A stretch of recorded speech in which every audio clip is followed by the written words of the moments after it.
Ladies and gentlemen, thank you for joining us this evening. My name is Dustin Boyer, and I would like to welcome you to the Science of Meditation. To my left here is Perry Peltz. She's an accomplished documentary filmmaker and public health advocate, currently co-directing and co-producing the Conversation on Race series and the New York Times OpDoc series. Her films include Remembering the Artist, Robert De Niro Sr., The Education of D.D. Ricks, and A Journey of 1,000 Miles, Peacekeepers. Peltz has recently completed a documentary about alcohol use disorder to air on HBO in 2017 and is in production on another documentary for HBO about the drug overdose epidemic. Perry, take it away. Thank you so much. Thank you, Dustin. And welcome, everybody. Welcome to the Science of Meditation. This may be the wrong room to ask this in because here we are in Aspen, but how many people here would say they're stressed? Okay, that's good. I was afraid no one would put their hands up, and then I'd be... Well, not now. Right, exactly. Have you ever been stressed? Right. Yeah. Well, that's where I was going to go. Yeah, okay. Like, okay, no one's stressed. Now what? Okay, so you were in the right panel. But I want to read something that I found online about what it is alleged that meditation can do for you. And I'm going to read this. Meditation can help with stress, improve cognition, improve physical and mental health, reduce anxiety, depression, provide a heightened sense of well-being, bring greater happiness, emotional self-control, improve sleep. That is a lot of things. And being the skeptic that I tend to be, I didn't actually buy into a lot of this, and I came to visit my friend Bob Roth over here, who I'm going to introduce in a second. And we had a wonderful conversation about really what is the science behind this and whether there is something to these many claims that are made about meditation. So now it's with great pleasure that I get to introduce Bob. Bob Roth is one of the most sought-after meditation leaders in the United States. Teachers. What did I say? Leaders. I'm not a leader. Oh, I wrote teachers, but... I'm editing as we go. He's done this. He's taught meditation for more than 40 years. Is that good? Okay, got that. He is the executive director of the David Lynch Foundation, which has brought meditation to more than 500,000 inner-city youths in underserved schools in 35 countries, as well as to veterans and their families who suffer from post-traumatic stress disorder and women and children who are survivors of domestic violence. In addition to that, Bob is the host of the Sirius XM radio show, Success Without Stress. What did I forget? Nothing? Okay, perfect. Good. All right. You want to say who got me that show? Okay, before we get, though, to the science of meditation, it's, I think, important for us to even to understand what meditation is. So, Bob, why don't you tell us a little bit about what it is we're actually even talking about? How many people here have tried some form of meditation? Okay, no, actually, wow. This is a question. How many people here eat healthy? How many of you eat healthy on a pretty regular basis? How many of you exercise? How many of you exercise on a pretty regular basis? What kind of group is this? Now, I just said how many of you have meditated? Yeah. Now, how many of you meditate on a regular basis? Yeah, that's what this is a talk about. Because we eat well on a regular basis, we exercise well on a regular basis, we dabble on the meditation, and it turns out that meditation is absolutely essential now because we live in an epidemic. To answer your question, we're living in an epidemic of trauma and toxic stress. And that cuts across all demographics. And the science, the understanding of the impact of stress on our life, I mean, there's books and books we all know. And particularly, I'm working with adolescents. And we just had a meeting earlier today talking about the adolescent brain and how it's being sculpted. And right now it's being sculpted for an adult brain that is chronically fatigued, chronically fearful, chronically anxious. And that's informing what their lives are going to be like. So the problem of stress is huge. The second reason of 3 is that modern medicine has no magic pill to either prevent stress or cure it. I mean, we mask it with 6 glasses of wine or 5 cups of espresso before 6 in the morning, or we can manage it with Ambien and Xanax and these different things. We can manage it, but nothing curative. And why meditation now? One answer: science. Science. I've been at this for 45 years, teaching 45 years. And when I look over time, you know, there's been research on mindfulness and transcendental meditation, been around 10 years or so, but suddenly it's just coming to the surface. It's the word meditation, wasn't it like when I was younger as a TM teacher, someone would ask my parents, so what does your son Bobby do? And they go, teaches meditation. What? Teaches meditation. But now it's a different story. We're doing programs in all the big banks and professional athletic teams and schools and VA hospitals, and it's science. So it's science. You know, and I'm having a stressful moderator moment because I forgot to mention to everybody that if you want to join this conversation and participate online in the online conversation, that the hashtags are Spotlight Health and Spotlight Aspen Ideas, at Meditation Bob and at Perry Peltz. Okay, so we got that out of the way.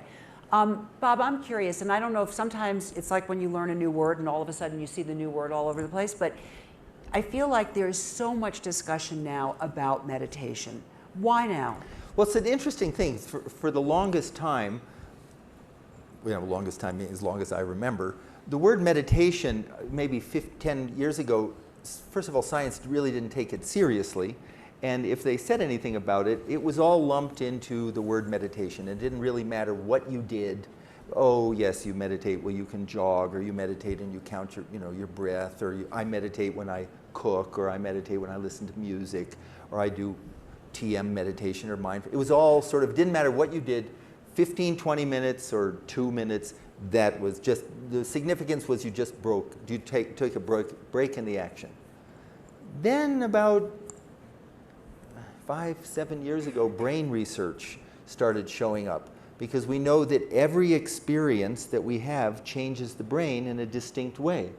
So if we listen to heavy metal music, or we listen to electronic music, or we listen to Beethoven, or if we're watching, the Warriors lose the 7th game, which was very hard on me after 47 years of meditating, still hard on me.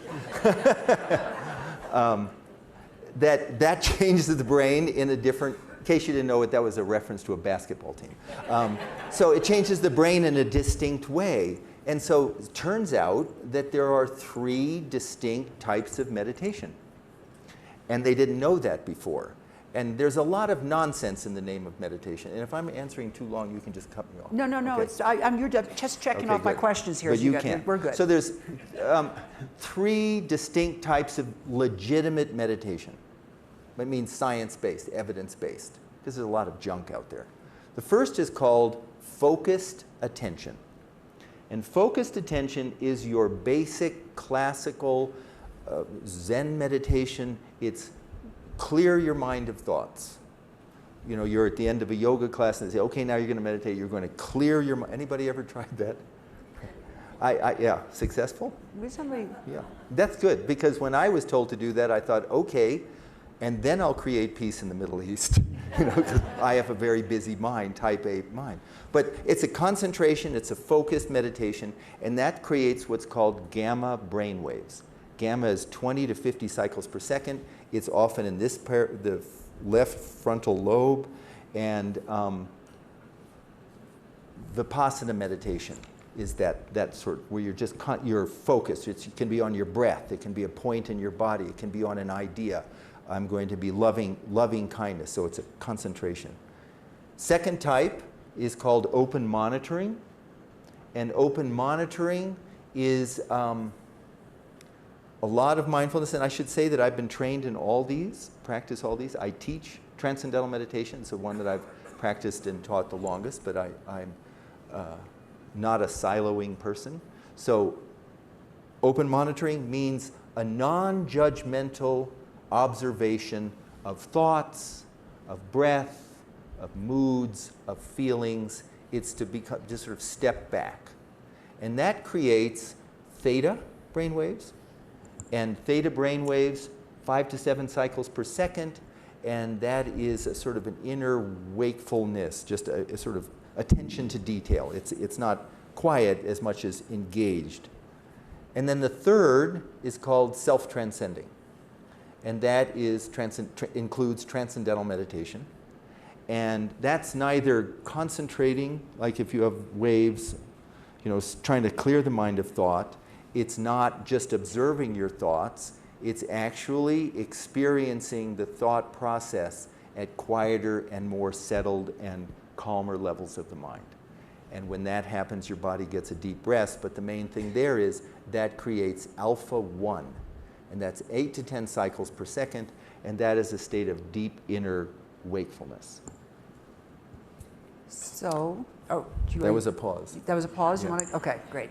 Because when you start talking about alpha waves and gamma waves, I think you're already moving into the science here. Yes, but then I'll dial it back. That's good, because that's a good segue for me.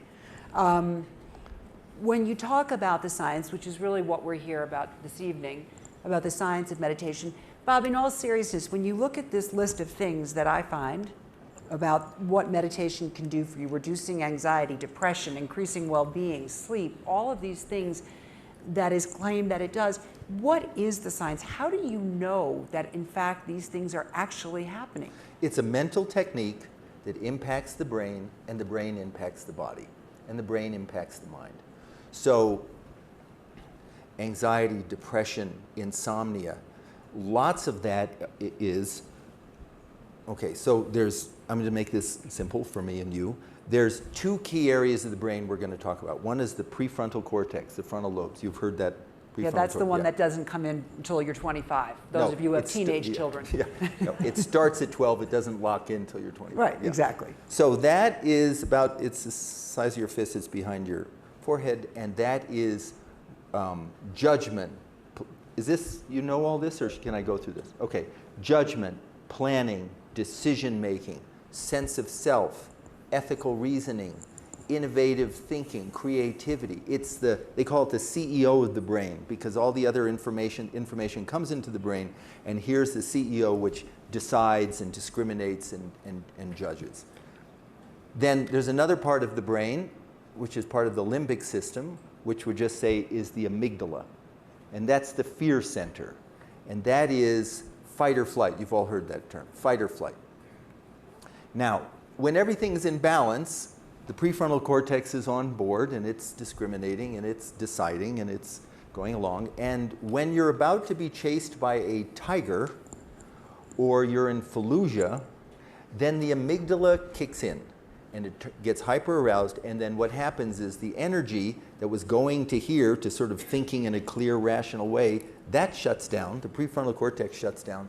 And now the amygdala takes over, and now I fight, or I flee, or when it's really extreme, then I freeze.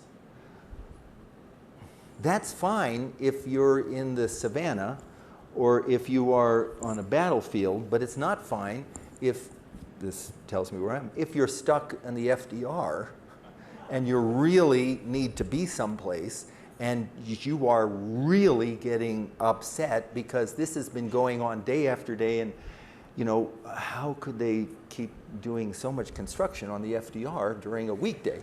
And so the FDR, for those of yes. you not from New York City, is a roadway in New York City that's the 405 often, right. In LA. Often very congested. So what's happening is modern life with so much stress and chronic stress, that we've lost the ability to sleep, we've lost the ability to have the brain to be balanced. What happens is the amygdala kicks in and it's hyper aroused, and this shuts down, and now I am anxious all the time, and my body is secreting something called cortisol. You've heard of that? Cortisol hormone, stress hormone. In proper balance, it's great. We need it. But what happens is the adrenal glands, which sit on the kidneys, start pumping out a lot of cortisol, and then my anxiety becomes more anxious, becomes more anxious, becomes more anxious, becomes a vicious cycle, and then you have people who have panic attacks. And what's going on in all of this is the frontal lobes, the clear thinking, the planning, the judgment, the decision making goes offline, and now I'm overreacting to everything. Is that clear? And that becomes a chronic feature of life. And then I can't sleep. And then when I can't sleep, it gets worse because sleep, if new research on sleep shows that there's a lot of activity going on in the brain when we're sleeping, and these toxins are being purified, and it's absolutely essential. I later on talk about work with kids, but I'll stop. You know, when you're talking about brain changes, I think one of the things that's interesting is that there actually are studies that show differences and changes on MRI when people are meditating. I was wondering if maybe you could just talk about that a little bit. Well, one of the areas that on MRI and EEG, the MRI, particularly for meditations, this part of your brain, the frontal lobe on the left, is associated with positive feelings of positive well-being. And there are mindfulness practices where you are culturing that positivity, well-being. And you can actually see the growth of gray matter in that part of the brain. So you're developing the brain's ability to be positive. You can take control over your emotions, your moods, through this mindfulness type of, one of these mindfulness techniques. First of all, I should say mindfulness is many, many, many techniques. It's not just one. There's mindfulness eating and mindfulness walking and mindfulness breathing and mindfulness hatha yoga. So there's many, many different approaches. But you can see that on the fMRI. You can also see the amygdala, which is the fear center, through certain mindfulness approaches, calming down during mindfulness meditations. And then the other area I'm talking about is the electrical activity in the brain. And that you can see with transcendental meditation. You can see the connections between the neural pathways between the front of the brain and the back of the brain, and the whole brain starts to communicate and connect with each other, all the different parts. You know, when Bob and I initially had this conversation about the science of meditation, my first thought was, well, these are probably some really small studies, probably at some really small places. And in fact, it's not. The NIH has funded, what, more than $26 million just to study transcendental meditation? On high blood pressure, just on high blood pressure. And it found that American Heart Association came out 2 years ago and said that transcendental meditation was the most effective tool for reducing high blood pressure, in many regards as effective as antihypertensive medication, with no hazardous, no negative side effects. So what are the most exciting areas, Bob, right now that are being researched and that you're seeing actual changes and improvements? I know that you're working with women who have been victims of domestic abuse. You're working with people who have post-traumatic stress disorder. So you're working with a lot of people who have had trauma. What is it that's most interesting and exciting to you right now? It's an interesting thing because the epidemic of trauma, and trauma doesn't have to be just a bomb went off in, you know, a roadside bomb in Fallujah. We all, first responders experience post-traumatic stress disorder. Caretakers, if you have someone in your family who has post-traumatic stress or is a veteran, it's contagious. And again, we're working with the VA. The Department of Defense just gave $2.5 million for a big study on the effects of transcendental meditation on post-traumatic stress, as well as on traumatic brain injury. And we're doing research at the VA hospital in San Diego and in Augusta, Georgia, at a VA hospital there on traumatic brain injury. And what they're finding is, number one of the first things that happens when they learn TM is they start sleeping for the first time, because this meditation gives the body, like that, a state of rest in many regards, well, 2 to 3 times deeper than just sitting with your eyes closed, and in some regards deeper than sleep. And that alone, it's an amazing experience for me to teach a veteran who hasn't literally, can you imagine, slept for months. And then they learn the meditation and they sleep 18 hours a night for 3 or 4 nights in a row. So there's a lot of research in that area. The research, the most mainstream research that's going on is with the heart disease. But we're starting to work now, I'm in discussions with Mount Sinai Hospital about the effects of TM on pre-onset Alzheimer's, working with Michael J. Fox, who I taught to meditate, on the effect of TM on Parkinson's. He doesn't mind I tell this story. When he does TM, he sits to meditate like that. All the tremors stop. I'd never seen anything like that. And then it's done for 20 minutes, and then That's incredible. Yeah, and he runs a big foundation. He has to do research on it. And it lasts, that calm lasts for like 10 minutes or 20 minutes after, and sometimes we'll just sit there and he'll just look at his hand. Do you have a thesis about why that might be? It's someone here is an expert in Parkinson's, but it's a neurochemical, and I have no idea. It's even when I talk to other people in the field of Parkinson's, they don't know, but this is not isolated. It's incredible. That really is. All right, I'm going to give Bob a break from my questions. Do you want to show anything before we go to the questions, or which one would you like to show? I'd like to show, for me, one of the most satisfying, like, I've taught thousands of people to meditate. Can I just a little background on myself? Yeah, of course you may. So, actually, let me ask you the question, Bob. Can you tell us a little bit about how... Is this work that we know each other so well? One of my questions was, Bob, can you tell us a little bit about yourself? I want to talk about, because I'm like the least, I wanted to say this, I'm like the least typical, if you think of a meditation teacher, I'm like the least likely meditation teacher. I'm like a really skeptical person. I'm a cynic about a lot of stuff. I'm not into woo-woo, I'm not into new age stuff. I'm just like a regular guy. And I, just briefly, so I grew up in a very political family in the 1950s and this is why I'm running the foundation. I'm explaining why I'm dedicated myself to doing this foundation. And the name of the foundation is the David Lynch Foundation. Yes. And so I was like, I grew up in a very political family in the San Francisco Bay Area in the 1950s and early 60s. And my family was so political, and some of you will relate to this, that I knew that I was a Democrat before I knew I was Jewish.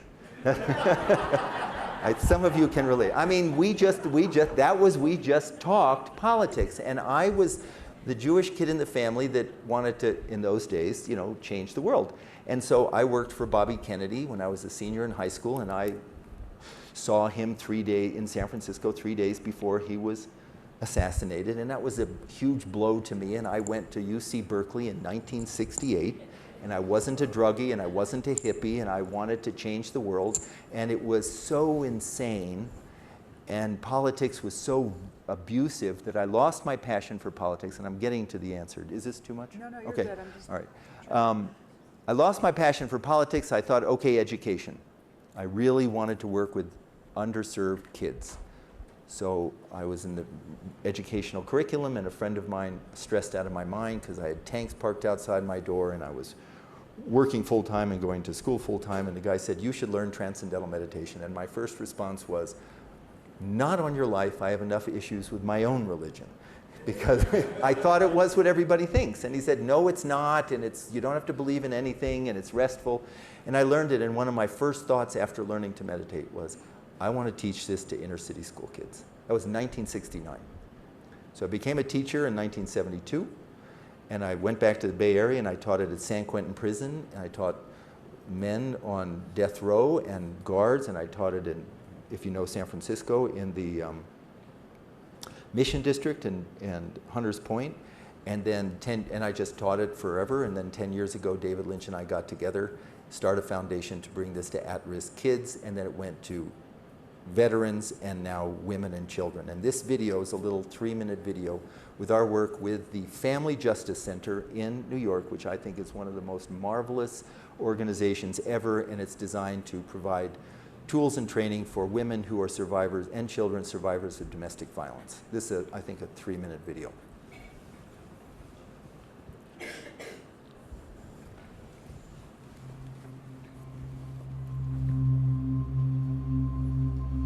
The person who had assaulted me almost tried to actually kill me. Finally, I found a way to escape, but I had no money and nowhere to go. Being homeless, that feeling, I think is the worst feeling I've ever had. And because there was so much stress, I started losing my hair as well. Okay. At that point, I felt, I just didn't want to be part of this world anymore. He will just beat me up until he sees I'm unconscious, choke me until I passed out, and unfortunately he did these things in front of my child. When I look back to all what I went through, it's truly a miracle that I'm alive. I was a platoon sergeant over in Iraq. As soon as that truck in front of mine blew up, oh, hell broke loose. Then here come the bullets, just all over the place. I sustained multiple injuries to my face, torso, stomach, and legs. In November the 18th, 2011, I stood in the window ledge and shut my eyes and said a prayer and was about to jump. I know what got me in that window ledge, but I also know what got me out of that window ledge and why I'm here now. When I started practicing transcendental meditation, I just felt new, refreshed, reborn, and my hair started growing back. I'm very happy about that. I think if it changed my life, it could change anyone's life. It's like miraculous. To learn TM has been like a life-changing experience. I feel hopeful. Life that has been gray for so long became back to colors. I wish everybody had the opportunity to learn this. I believe in my heart that transcendental meditation is a humongous portion of the reason why I'm still sitting here now. To know that something as small of a concept of 20 minutes, twice.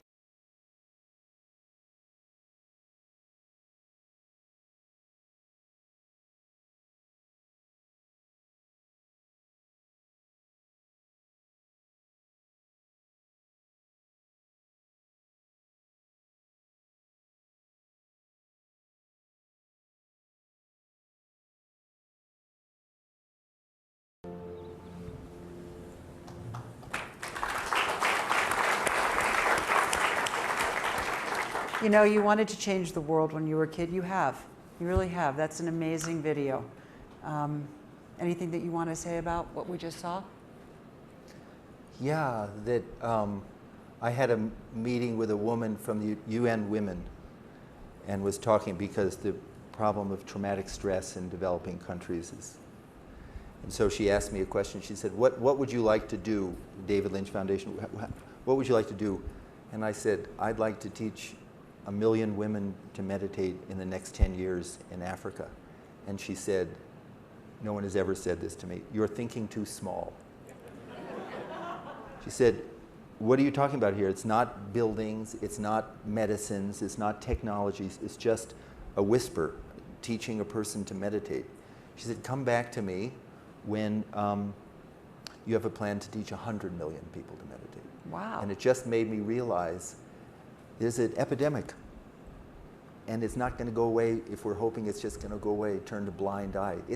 That's what's fueling terrorism. That's what's fueling violence in our cities. That's what's fueling domestic abuse ultimately. We need to make changes in education and healthcare, but we also have to address that underlying epidemic. I want to get to people's questions, and I'm going to ask that since we're recording this is being recorded right now, that when you're called on, if you could stand up, please state your name and then ask your question, speaking directly into the mic. And what we're going to do is pick 2 people at a time, 1 person from each side of the room, and then we'll start with the person on my left and then go to the person on the right. So, any questions from people in the audience? Okay, we'll start with the woman in the white shirt in the back, and anybody on this side? And this gentleman over here. Let's start, please, with the woman in the back row. My name is Katie Shaw. As the media, I feel, has paid a lot more attention to meditation and describing it in articles the last few years, I've given, especially the last year or so, a lot of thought to what is really the difference between that and prayer if you're a religious person. And I don't mean that flippantly. No, it's a great question. So if you could just talk about that. The difference between prayer and transcendental meditation is prayer is content-based. It's more of it's an emotional and a mental desire or wish or communication. And transcendental meditation is much more physiological. I teach a lot of Catholic priests and nuns, and most of the people who learn TM, at least in America, are Judeo-Christian tradition. I look at it as a physiological thing. It gets rid of stress so that when I pray or when I do anything, I'm more present, I am more myself. So there's no belief system involved with transcendental meditation. The other thing, I want to drive home this point. When I said in the beginning all meditations were lumped together and now we understand there's 3 basic types, my feeling has been that there's too much siloing. That, I do mindfulness so I don't have to do this, or I do that, and I think that's so wrong. I think we have to look at it. The key word for me is evidence-based. If there's data that shows that something works, then we should investigate it, because it's a big war out there with stress. And so I'm in favor of, when we go into a school, that we give the children a toolbox of how to handle stresses, and not just handle stress, but wake up their brain, strengthen the frontal lobes. Then in a toolbox, there's more than one tool. And so prayer is something that will only be enhanced by, just like exercise, prayer is enhanced by being healthy. Did that answer your question?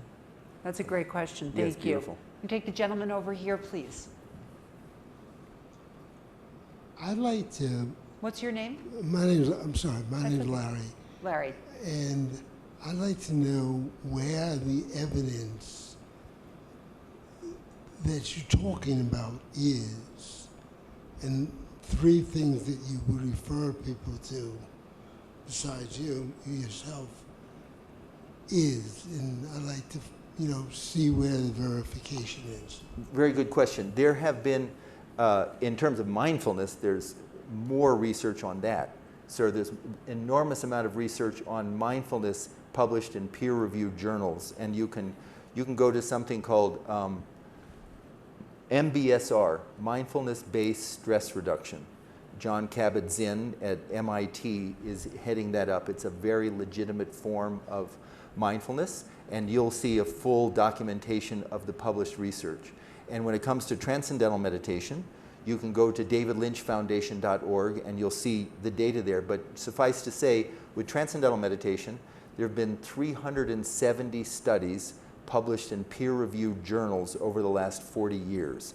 The most recent ones were in the American Medical Association's Archives of Internal Medicine and the American Heart Association's journal Hypertension, and lesser ones, I mean not lesser, but more specific ones, things for intelligence or depression or anxiety. So all that I'm talking about here is backed by published research in peer-reviewed journals. Every word that I've said. Yeah. Being studied in 200 independent universities and institutions, right, correct? Right. Yes. You follow up? No. Wait, hold on. We need the microphone. Sorry, we're being recorded. Yeah. What I'd like to see if you'll hand out something that says where it is. And Right. Absolutely. The question being, where is it that you can find this information? And I think a great resource is the David Lynch Foundation, which is the website name is davidlynchfoundation.org. But I didn't know when I came here that I could provide materials, so I came bashfully without materials. But if you give me your contact information, I will absolutely get that information to you. And I'm actually going to do this. I know it sounds... Anybody can email me directly with any question at bob@davidlynchfoundation.org. That is, in fact, my email.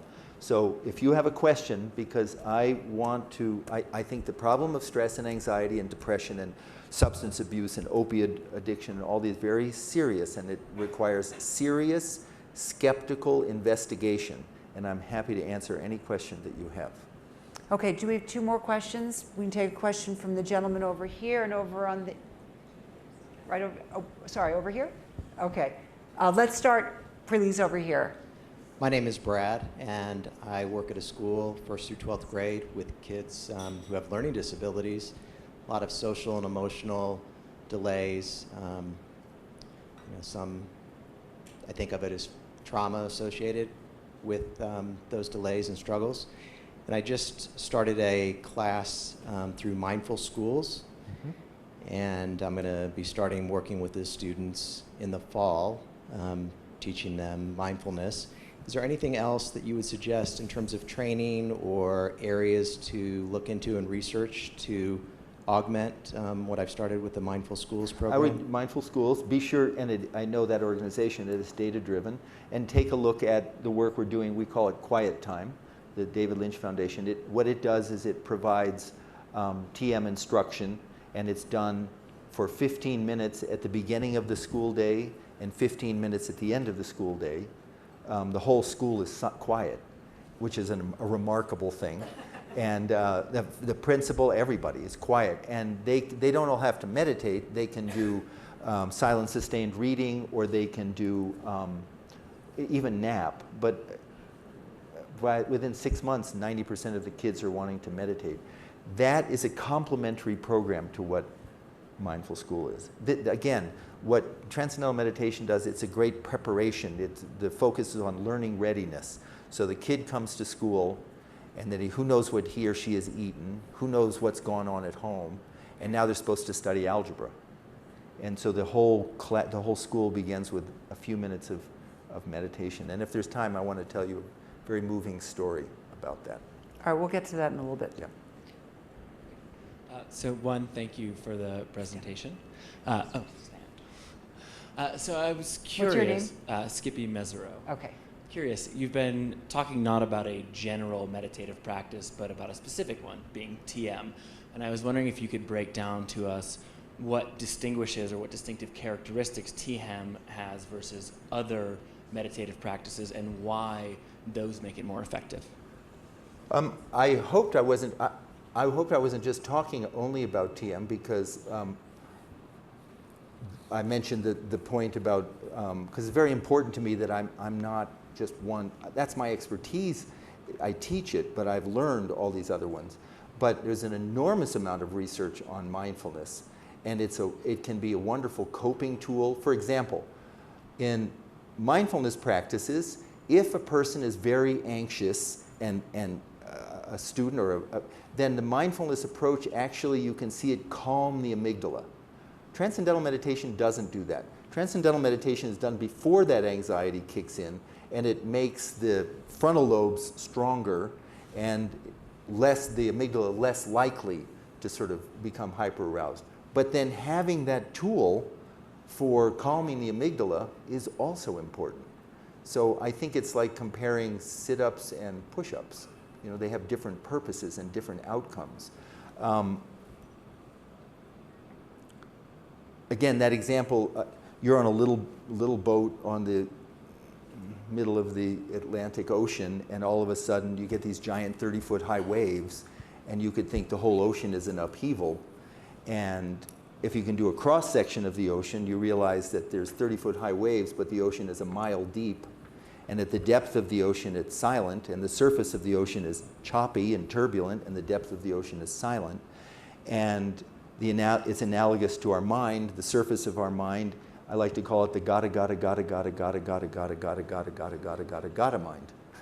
I gotta do this, and I gotta do that, and I gotta call him, and I gotta call her, and I gotta make a list, and I gotta find the list, and I gotta make a new list. Then I gotta slow down, then I gotta get going, and I gotta get to sleep, and anybody have that? So that's that. Now, how do we deal with that? And that's where meditation comes in. And there are 3 basic approaches to meditation, all valid. And meditation, a concentration form of actually the word meditation just means thinking. So a concentration form of meditation is concentrating the mind on a particular focus, like my breath, and every time I focus, and that, as I said, creates the gamma brain waves, and that is a fabulous cognitive training for concentration. And then the second was the mindfulness, or open monitoring, and that's observing thoughts, but it's not just observing thoughts. There's body scans, where you start from the top of your head and you just observe experiences all the way down. But that's a dispassionate observation, and that, among other things, is a phenomenal coping tool which I have used. Because if in the middle of the day things get hot, then you can take 2 minutes. And then the third is just self-transcending, where we hypothesize that every human being right now, it's just a hypothesis, every human being has a level of the mind deep within which is already quiet and silent. That's just a hypothesis. And transcendental meditation provides access to that. I feel that all three skill sets are essential for dealing with life in 2016. So I know more about TM, and I was invited to sort of speak about all the science, but I'm a big fan of anything that's evidence-based. I'm not a fan of people who just jumping on the bandwagon and they got some gadget and there's no evidence to show that it works. Not a fan of that. That's just, we're a nonprofit organization. I don't like that so much. But if there's science and it's repeated and it's published in peer-reviewed journals 4 or 5 times, not just once, it's not just anecdotal, that's something we have to really look at. Okay? You know, I wanted to talk about some of the mechanics of what we're speaking about, because when you speak about the gotta brain, I remember when I decided I was going to learn how to meditate, and I went to a class that Bob was teaching. And one of the first things that came up is that this was going to be 20 minutes. You needed to do this 20 minutes twice a day. And I thought, oh, this is a problem. But then I thought, no problem, because I'll use that time to go through my lists. And I'm actually not joking. A multitasker meditator. Right. And I thought this is fine. It'd be a nice, quiet moment to really get through those work. But we moved through that. It was good. But Bob, talk a little bit about TM and what are some of the mechanics that are involved? How can somebody do this? So there has been for the longest time the assumption that the mind, if you know different types of meditation, if you know different types of meditation, there's the assumption that the mind wanders aimlessly. It's the monkey mind, and you have to corral it. You have to stop that. You have to create calm where there's no calm. And in transcendental meditation, there's another insight. And the insight is the mind is not wandering aimlessly. It's not just the natural tendency of the mind is to be drawn towards something more satisfying. You're sitting in a room and you're listening to some really wretched music, and in the other room some unbelievable music comes on. Where does your mind naturally, where does it get drawn to? It gets drawn to that more charming music. You're at a cocktail party. I'm sure this has never happened to you. You're stuck in a corner in a dreadful conversation, and there's no escape. And you're dying inside. And 5 feet over here, there's interesting people with an interesting conversation, maybe telling a joke. And you've got eye contact here, but you are about to laugh. And the mind is just drawn to that which is more satisfying. Or, as I said before, you go on vacation, you bring 2 books, and one is terrible and one is fantastic, and the terrible one you can't read, and the fantastic one, hours go by. So the mind is drawn to something more satisfying in our hypothesis. And what I love about genuine meditation is no belief. You can be 100% skeptical. In this hypothesis, this quiet level of the mind is a very satisfying experience. It's my own inner nature. And in transcendental meditation, you receive what's called as a mantra, or a word or a sound that has no meaning, because if it had a meaning, you're stuck up there trying to figure out what that is, and you're taught how to use it to effortlessly access that calm. And I can teach a 10-year-old child who has ADD, who couldn't close her or his eyes for 10 seconds. And the meditation takes about an hour a day over 4 days, and that child is 10 minutes twice a day and loving it. It's not an acquired skill. We're hardwired for it. Were we going to do a group activity? We were going to do something, yeah, at the very end. Okay. Where's Dustin? How much time do we have? 15 minutes. Okay, so let's do some more questions and then we'll do the... But then I want to show the last video. Do you want, okay, well, what would you like to show that now? Nope, let's take questions. Let's take some more questions. Okay, the woman over here in the second row, and you know what?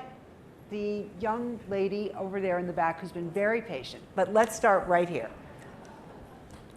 Hi, I'm Lynn Waldorf, and I am a professional coach, and I've had the incredible honor to work with a couple of people who were in special forces for a number of years, and they have post-traumatic distress and have trouble sleeping. And when I wanted to get kind of give you an example, and maybe you could tell me a little more about the mechanisms of how transcendental meditation helps them. But when this one fellow closes his eyes to try to sleep, he's back in the war zone, and bullets are coming at him.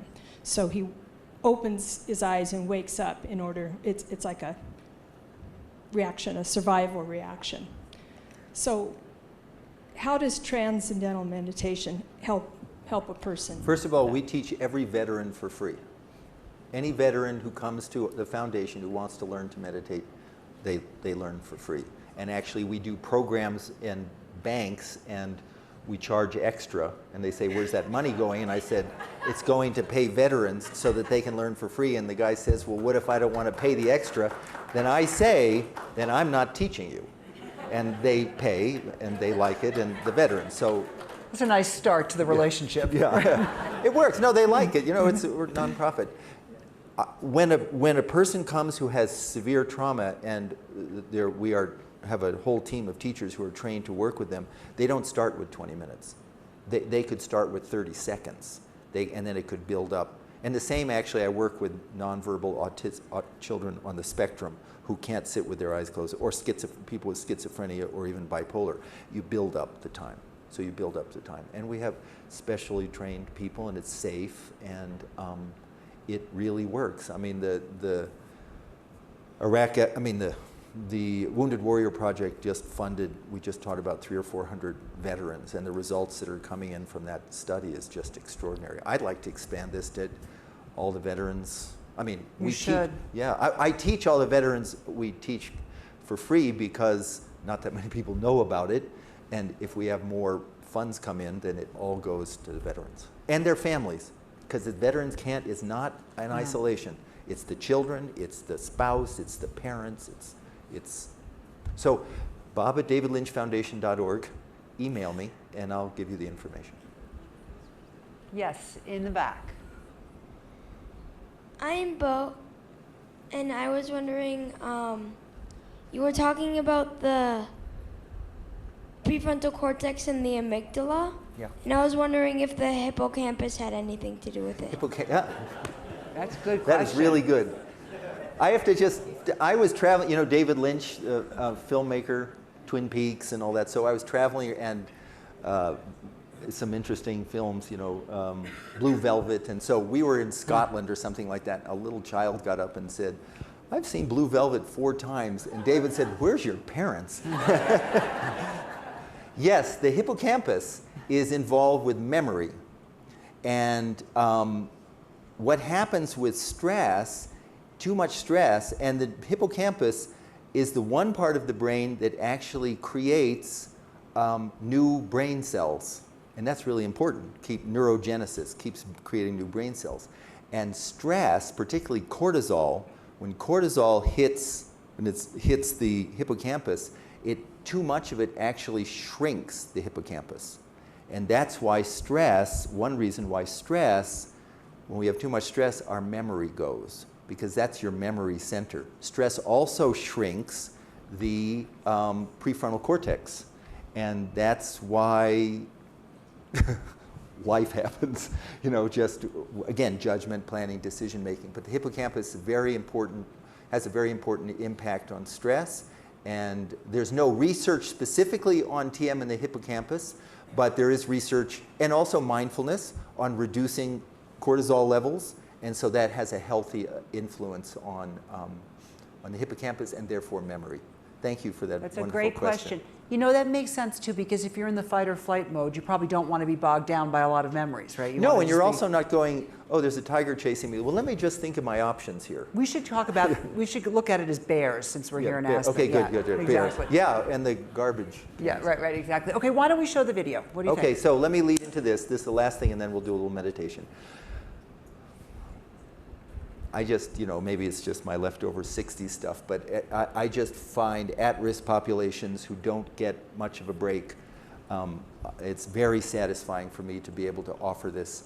And this came up because a person in San Francisco who's a meditator said, I want to fund a research study at the San Francisco AIDS Foundation, because when a person is diagnosed with AIDS, it creates unbelievable amounts of anxiety, and then that lowers T cell and it compromises the immune system. So this is a video which is one of my favorite, and then everybody will get to do their meditation. Turn around. Yep.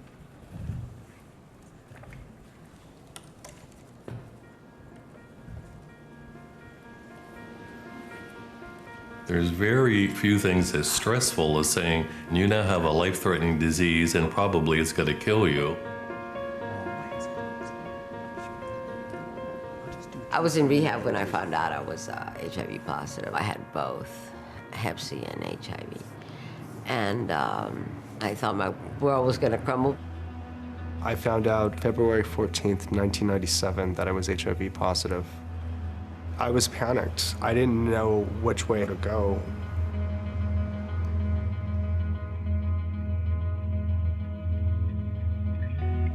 I was a benefits analyst for many, many years, and I worked at several health plans. I was in my place for 20 years. My landlady died. And then in a really aggressive judicial process, I found myself locked out of my place. I ended up out on the street after a few months because I exhausted my friends' couches. I came here in 1968. I was 11 years old, from El Salvador. There was very few immigrants, so there was no such thing as English as second language class, so it forced me to learn English. I wanted to find out about the SAT tests. I asked my high school counselor, and she said, oh, don't worry about it, you know, you being here is a fluke, that's what she told me. You know, I'm a Latina, you know, it's the early 70s. When I took the SAT test, I scored 1,400, which put me in the top 1 percentile of the nation. You could be really bright and still do stupid things. My husband sold drugs. He used drugs too, and then I used drugs, and after he died, I started really using more drugs, and which is how I got HIV infected. When someone has a life-threatening illness, it triggers the fight or flight response, and the fight or flight response lowers immunity. And so there's a vicious circle that happens. When I found out that my T cells were around 300 and dropping, and there was not a lot that was being done to address it, I started to panic.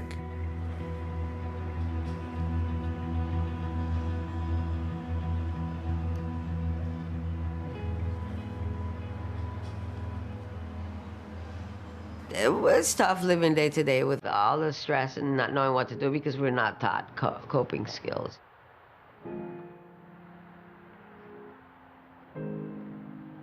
Stress level goes up, which causes immune system to go down. So anything that the person can do that interrupts that and provides a sense of relaxation and safety will be immune enhancing. TM is a great example of that.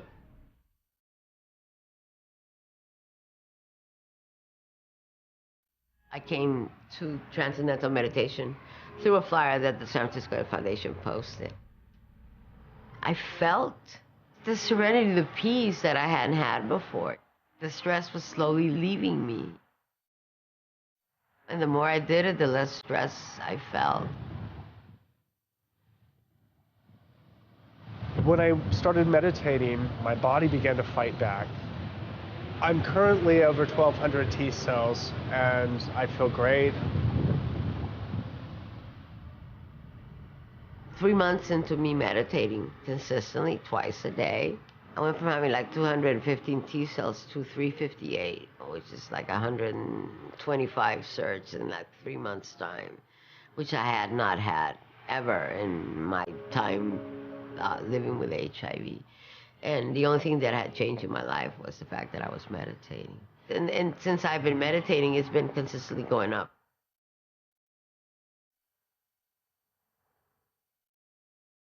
When someone feels empowered, it also helps immune function. And so to have a technique in your own toolkit, like TM, that you can implement on your own is what we call self-empowering. And that's a huge piece. Who would have thought 20 minutes in the morning and 20 minutes in the afternoon was going to have such a profound effect of benefit in my life, you know? I used to walk with a cane. And since I started meditating, I no longer use a cane. I like walking, you know, and I walk fast. I don't, you know, I'm, you know, former New Yorker, man. You know, New York, if you stroll, you get trampled. I'm actually going to have a quinceañera for my HIV. I'm going to celebrate 15 years of being HIV positive. You can have a full, very rich life, even though you're HIV positive. It's no longer the death sentence that it used to be. I had some of my most stoic, always incredibly supportive mentors through the AIDS Foundation, and I wanted to emulate that for other people and be able to give back. And I started trying to reach people and teach them about HIV. Hi, Michael. How you doing? We're great friends. We volunteered together. In the name of Hep C prevention And HIV, definitely.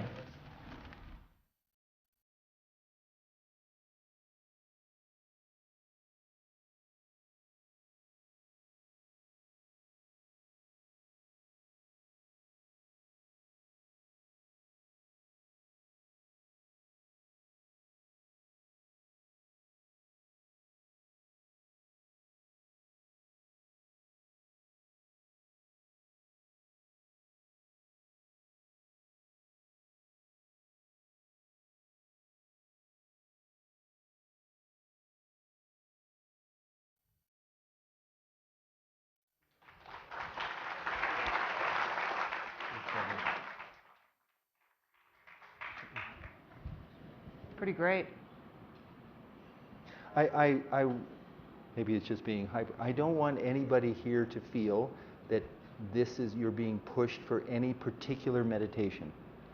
I do want you to feel pushed to take the idea of meditation very seriously in your life and research it and look into different approaches. There should be an enormous amount of evidence to back it up.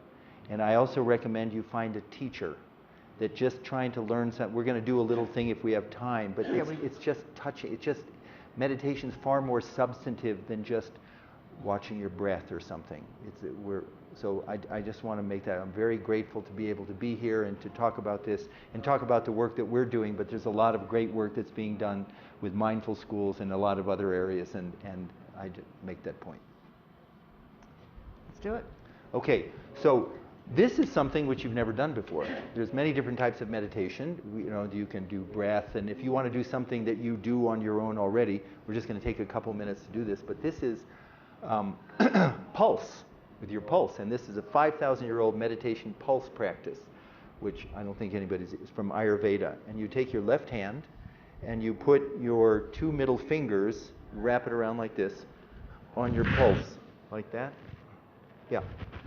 And you go like that, and you just let the fingers just rest on your pulse. And if you want, you can close your eyes, you can open your eyes, and what you're feeling is the information that's going through your body. And we're just going to do this for like 2 minutes or something like that. And it's just a connection between mind and body.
That's nice. No. Some people do that if they're chronic eating problems, you know, they eat too much. Do that for like a minute. People don't have to see you doing it. You know, it can be under the table. It has a very calming effect. It was great. First of all, I just want to thank everybody for being here tonight. We so appreciate it. I want to thank the wonderful Bob Roth, Executive Director of the David Litch Foundation, for all the truly amazing work that you do. And Bob will be around for a couple of minutes afterwards if anybody has any questions for him. Or, of course, you now have his email, so you can email him directly. And thank you to the Aspen Ideas Festival for bringing Bob here and allowing me to do the questions. Thanking Perry Peltz for the wonderful Perry. Thank you.